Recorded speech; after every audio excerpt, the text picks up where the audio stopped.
Today, I'm just gonna be sitting in my bed and I'm just gonna be like living life and talking about whatever comes to my mind. The reason why this video is so chill is I don't think I've talked about this at all because I feel really weird talking about it because it seems really like bragging and I don't want to partake in that kind of culture. So tomorrow I'm leaving for a cruise. Today's actually Wednesday as in, what's the date? I don't remember. It's August 8th for me right now. And I'm gonna be on a cruise and I'm going to Mexico for like a week. I finished work this past week. It was great. It was like kind of bittersweet, but also like vacation, you know what I'm saying? Like, it is what it is. Y'all wanna know what's going on? Is back in March, I shaved my head, you know? That was like, how long ago? That was like 5 months ago. I shaved my head. Within like a month or two, it had grown back to what it normally was. And so, for the past 3 months, every time I've like posted something about myself on the internet, everybody has been like, oh, your hair is back! I can't believe it! And I'm like, yeah, it's been back for a long time. Like, I've gotten many haircuts. Like, I've even gotten hair taken off the top since the last time I've seen you.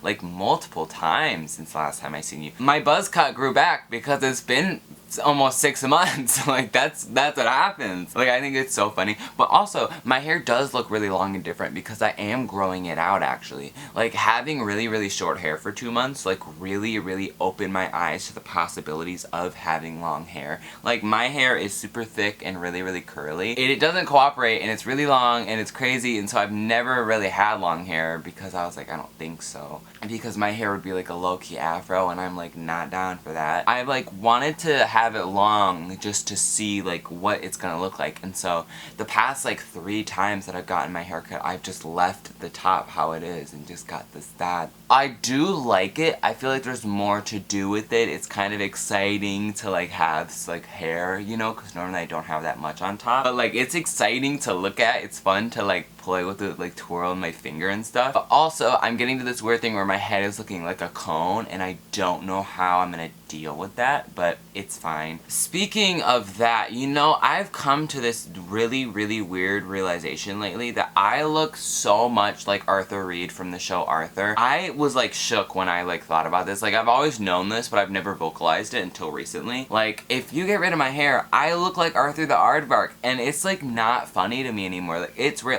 Like, the reason I don't wear yellow is because I look like Arthur. Like, maybe for Halloween this year, I should be Arthur. And I need another opinion. Do I look like Arthur? Do I? I want to know. Do I look like Arthur? I don't freaking know. I'm trying to think about what else has been going on. I realized I look like Arthur. I finished my job. I'm growing my hair out. And also, I just need to apologize if my hair is looking like a cone throughout this video. I'm like really sorry about it. But like, I'm growing the hair out, and like, I haven't been using product the last couple of days just because I want to see what's gonna happen. So I'm gonna look like a conehead, but it's fine. Oh, you know what? This is really exciting, and this is like something I planned on making an entire video about, but like, it seemed weird and condescending, so I was like, I don't think so. I was editing my video for, like, for you, it's last week's video, which is the recreating bookstagrams video. Like, I had finished editing, I was exporting it, and so I was randomly sitting there and I was like, how about we open up a book for right now and just kind of see what's going on. For some reason, I was drawn to this book, and I was like shocked the fact that I was like drawn to this book. This is a book I've owned for many years. It's a book I've known about for so many years, and it's just never been something I decided I wanted to read. I started reading it, and like, from the very beginning I was hooked, and I read like 50 pages yesterday, which isn't that much for like normal people, but for me, I was like intoxicated with this reading experience. I was like kind of shocked about how much I was loving it. And that's Angels and Demons by Dan Brown. This was so weird that I was enjoying this book. Like, this book, if you like don't know, it's like a thriller book. It's a lot with like religious symbology and like all this type of stuff. It's like a detective thriller type story, and like, I never knew I liked that type of thing. I still don't think I like that thing. I don't know, maybe it's because this is just so different from anything I've ever really enjoyed in the past. I've really only read young adult books. I'm quite ashamed to say so, not in a bad way. I know there are some like hardcore young adult haters out there. I disagree with a lot of that, but I do think it's really nice to spice up what you're reading and kind of find new things. This book is just like more gritty and more exciting and dealing with more mature problems, but like, it just seems more raw and more real than anything else I've ever read. I feel like sometimes this isn't supposed to be condescending. I read all young adult books, so I'd be dragging myself if I said this. I feel like sometimes young adult books, they're told through like a filter, because it's like, oh, I can't say this because this is a bit mature for teens, and oh, I can't really dive deep into this problem because nobody would really relate to it. But like, I'm really enjoying this book, and I will keep you updated to see how it's going, because I was like literally like so excited about this, and I was like looking at all Dan Brown's other books on Goodreads, and like, I don't know. Like, I haven't had this feeling about a book in so long. Like, you probably all know that feeling where, like, you pick up a book and from, like, page 1, you're like, this is gonna be a 5-star book for sure. And then you keep reading it, and you're like, this is, like, one of my favorite books of ever. And you just know it, and, like, you still have the rest of the book to get through, but you're still just like, this is a 5-star book, and I know I haven't finished it, and I know that the rest could be complete garbage, but this is so good. And I'm on page 60, and that's how I feel. Like, I'm gonna be on vacation this next week, so I'm bringing this with me. I'll let you know how it pans out. And I haven't had that, like, deep craving for a book in a very long time. I used to have this all the time, where I would get home from school, and 7 o'clock would come around, and I'd be like, it's reading time, and I would read for, like, 2 to 3 hours a night, every single night. For like ever, for like years I would do that. And I haven't done that since like middle school, the beginning of high school. But last night I was like, here we go. Like, I'm so excited to read this, and I was like really anticipating it, and like tonight I'm excited to read it. Like, when I get this video done and get myself packed, like, I am so excited to read this, and I can't wait. I literally can't wait. And I don't know if this is like a new dawn for me. I feel like I have been kind of craving something new for a very long time. Like, I think I always will read young adult books. I feel like there are so many authors who I've fallen in love with, and different series I've fallen in love with, where I'm just interested to see what's next from those people and what's next for that series, and I'm never gonna abandon that. And I'm always gonna follow it and, you know, care about what's happening in the young adult world. But I also think it is really exciting to like reach over to a new genre every once in a while and just kind of branch out, because I feel like that's not something I've done. Like, I know that a lot of people have gone through this, where it's like, I know like a few different people that I'm familiar with have like gone through it, where they just like suddenly will be like more interested in a poetry or classics or adults, and it's just like naturally like that. And I'm really excited to see what's gonna be popping there. That for all I know, the next 500 pages of this book could be straight garbage, so I don't know. Maybe I'm just speaking into a void. Maybe I've been in a reading slump for a long time, and that's why I haven't been enjoying that many books. But I'm really excited to see what's going on with this. I'm really excited to hopefully continue to enjoy it and continue to kind of work my way into new books.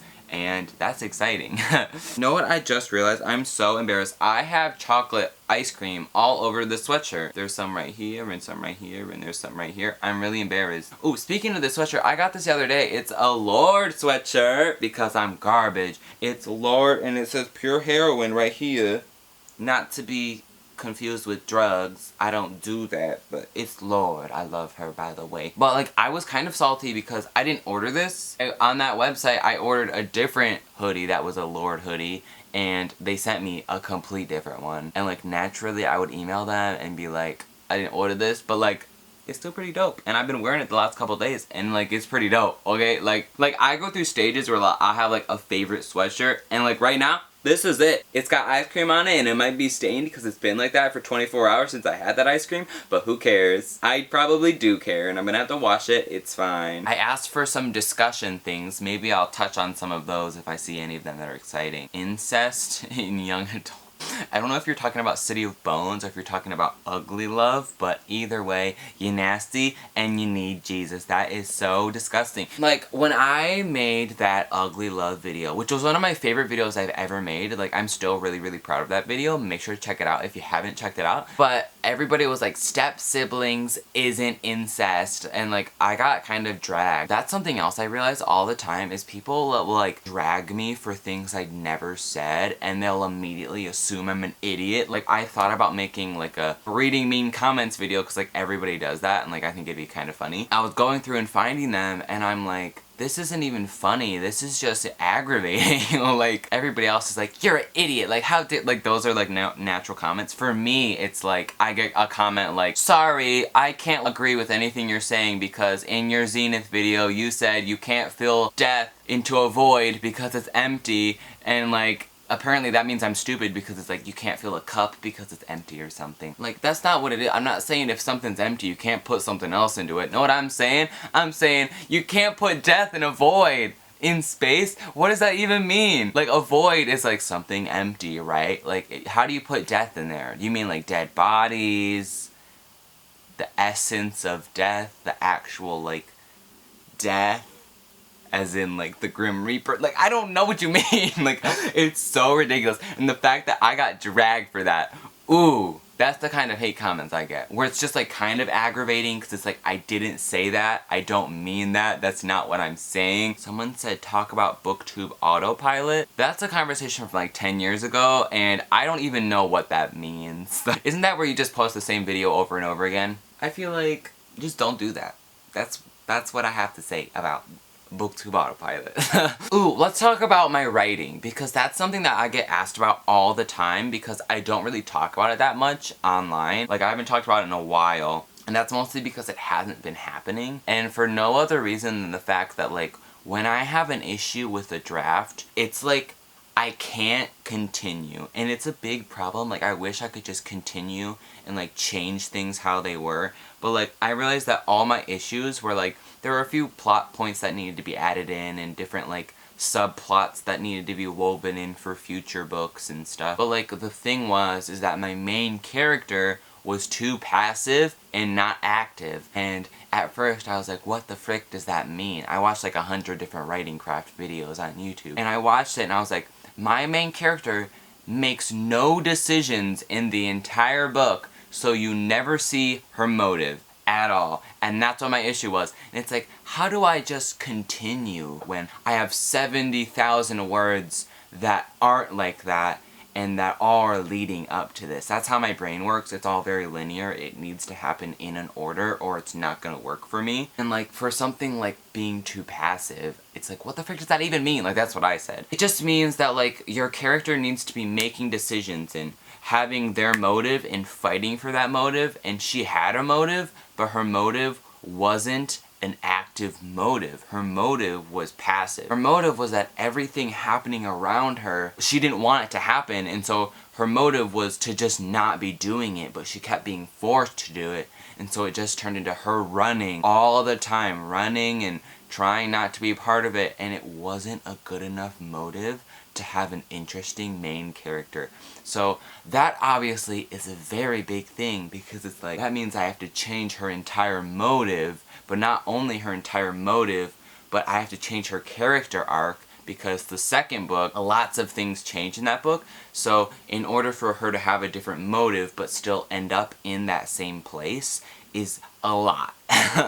It's a lot, and because it's been a lot, I need to replot out the book and then get back into it. And I think I'm gonna do it where I'm gonna replot out my book when I'm on vacation, and if I finish replotting while I'm there, I'm gonna just, you know, start writing it either from the beginning or where I just left off, but with my new outline. I just really don't want to start over again. It's just so, I've been working on this project since 2015, like, I seriously, like, it's just too much. Like, I've been working on this project since 2015. I just want to have a draft that I'm happy with and ready to work on. Like, this is going to be my third draft of this book, which is crazy because like, I started working on this project 3 years ago in 2015. That's when I had the idea for it. To me, I have so many different ideas, and they continue to come because I recently had another idea a couple of months ago. I have to say, I get more book ideas when I listen to Florence and the Machine than any other artist. I have 3 different book ideas that were inspired by Florence and the Machine songs. She brings me to another level. Like, I'm not kidding when I say, like, a spiritual level where I'm just like, yes, like, she makes my mind work. But the idea that I recently had was based on her song Raise It Up. It's called Rabbit Heart, but also Raise It Up. I don't really know. One I'm working on now is one I've been working on since 2015. It's called The Cost of Bravery, which I revealed a very long time ago, and I keep forgetting that I've revealed that, so I always just say, like, the fantasy book that isn't the other fantasy book, but is, like, this other one that, like, you know about. It's weird. It's called The Cost of Bravery. It's called T-Cobb for short. I love it very, very much. A story that's very close to my heart because it was something that was, like, one of my first ideas that, like, I fell fell like in love with. I love the world and I love so many of the characters, and because of that, like, it just has this really, really special place in my heart, and I feel like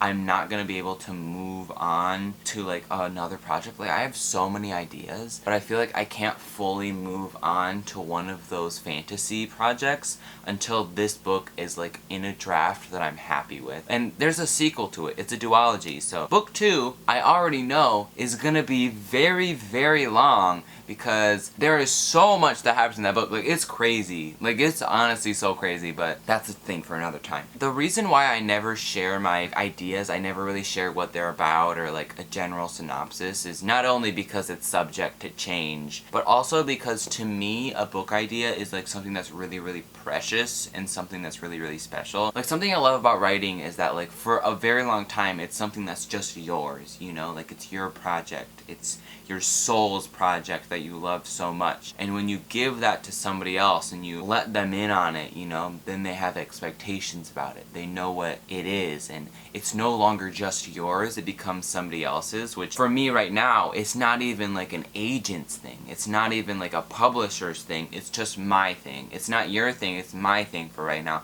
And one day it will be your thing. I hope it will be your thing. For right now, it's my thing, and I don't feel comfortable sharing that. And also because I'm like, my biggest fear, like literally, this is like kind of an irrational fear, but not really. My biggest fear is that I'm gonna share this book idea and then some random person's gonna see it and be like, you know what, that's a good idea, and then they're gonna steal that whole idea, and then somehow they're gonna publish it, and like they're gonna get all the success in the world. There's gonna be a movie, it's gonna be like the biggest deal ever, and it was my idea. Who's gonna believe me when I'm some random kid like, you stole my idea? Like, that is my biggest fear, and it freaks me out. So for my writing, I'm gonna be re-outlining that book. I might just continue on after that outline with the 3rd act and then go back to the beginning and rework my way there. We'll see which headspace I'm in, how happy I am with that outline, and then we'll see. But it's just a lot. And it's really aggravating to change like such a weird character thing,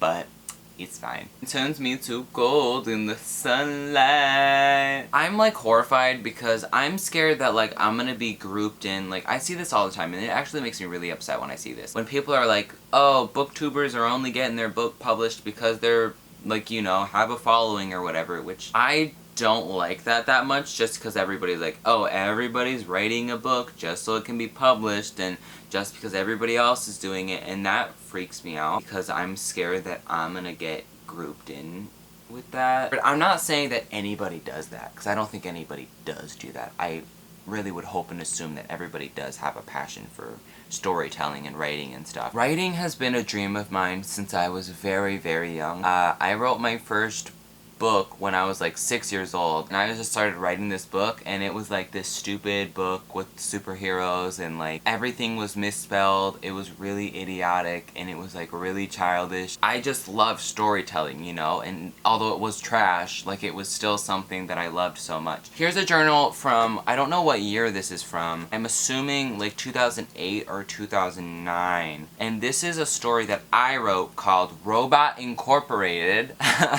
And it was just this story about this dude who goes camping, and then he finds like this robot there, and then he finds out that there's this secret underground robot organization or something, and it's like this big plot. Big plot meaning that the book is like maybe 10 pages. The book's 12 pages. So how big of a plot is it? I don't know, but it was a book that I wrote, you know? I'm just scared that I'm gonna be labeled as somebody who's just trying to get a book deal or get money, even when writing is like my biggest passion of life. And this is something I realized recently, is that like, for me, writing has always been my #1 passion. I've written books for a very long time. This is an example of that. I used to write little stories all the time in school, and we had free time, and I would doodle little pictures and stuff. Like, that's always been a passion of mine. And in 2014, when I was 13 years old and I discovered NaNoWriMo, that's when I wrote like my first real book, you know? Like, I don't think any 13-year-old is like,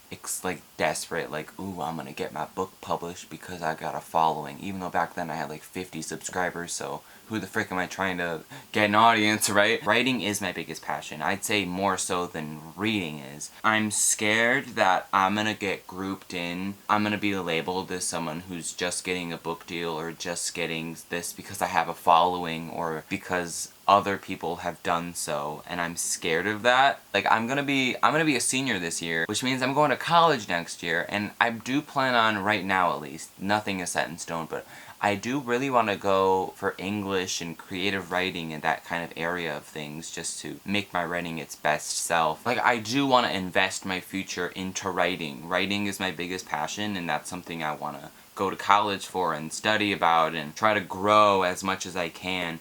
But I'm also terrified that I'm gonna get a book published and nobody's gonna like it and nobody's gonna care, and my biggest passion is gonna fall apart. And it's like, if your book does terrible and then you get another book and it does terrible, nobody's gonna want to buy more books from you because it's like nobody cares about your books, you know? Nobody likes your books, nobody's buying them. For me, it's like, I don't want to invest my future in a passion like that because if it doesn't work out, it's gonna be shattered. And every time I write a book, it's not going to be the same. Like, you can hope that somebody's going to find value in what you have to say, and you can hope that people are going to latch on to the stories you have to tell, but it's also very scary to put your future in that because it is so all over the place, but you know, it's fine. That's how we doing it right now. In other news, I just gotta say, I don't want to say this because it's not set in stone, and it's not something that I want anybody to get excited about because it is something that is still up in the air, but it is something that I really, really, really, really want to happen,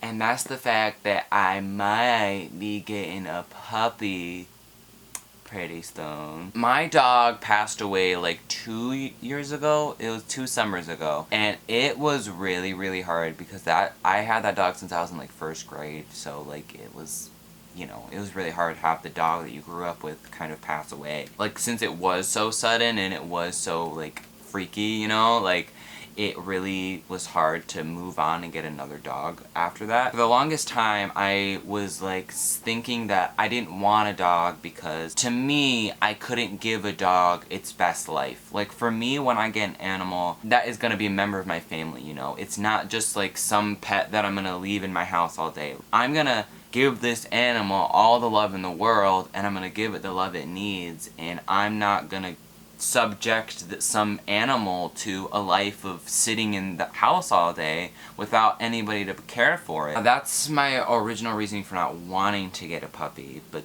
then I just, for some reason, lately, I don't know what it is. Maybe it's because I follow, like, over 100 dogs on Instagram that's led me to this, but, like, maybe I am in a place where I can have a puppy, you know? Like, I just think it's time.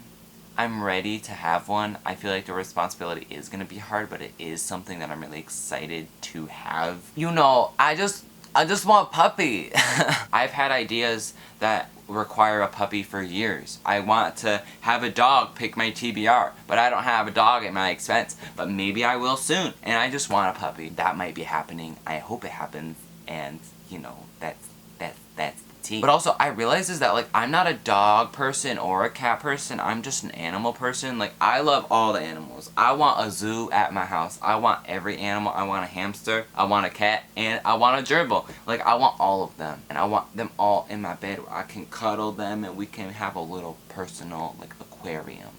Like, that's what I want. I want someone to pet sit, but they gotta do the whole zoo. Gotta get the turtles and all that stuff. Like, that's my dream. Maybe one day, if I publish this ghost story that I wrote when I was 10, maybe with that book money, I can get myself a little personal zoo. I don't know. So I don't know what else to talk about. Maybe I'll just talk about what I plan to read on vacation. That's exciting. I do plan to bring Angels and Demons with me. I'm really excited to finish it. I'm gonna probably be reading this tonight after I finish editing this and scheduling it. And also, I'm gonna probably bring the Da Vinci Code as well. We'll see. If tonight I decide I don't want want to read this anymore, I'll probably pick new books, but for right now I'm going to bring this one in, The Da Vinci Code. I really wanted to get a poetry book for this trip. I don't know why, maybe it's because Florence and the Machine. I went to the store and I was looking through the poetry, and all of the poetry there was like the garbage poetry that you see all the time, where it's like, he loved me but then he left me, I'm sad, and you're like, that's not even poetry, that's just like a random sentence, like what the frick? Like Milk and Honey type poems, where it's like, that's not a poem, that's just some weird obvious sentence. Like, he left me, I'm sad. Like, that's not a poem, that's just a sentence, dog. You just spaced it weird. Like, that gets on my nerves. Like, I love deep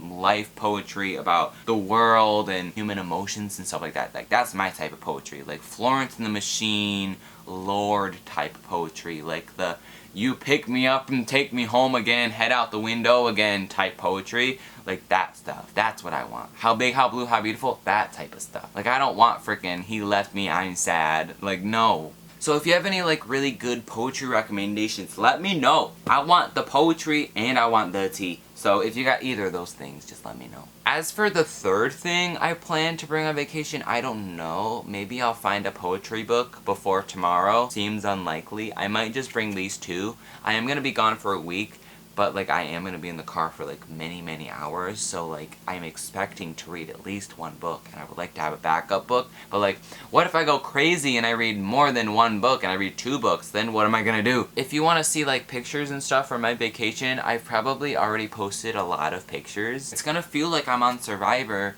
and I'm gonna freak out. Like, I'm gonna probably do a challenge. I've never been on a cruise. I've never been on like an island type thing. The only foreign country I've been to is Jamaica, and I was in like the slums of Jamaica, so it wasn't really exciting. There was garbage everywhere. It's kind of sad. Like, I'm excited to see what's going on. I'm excited to take beautiful pictures and then post them on Instagram, and then add the first filter on Instagram, and then my caption's gonna be how big, how blue, how beautiful.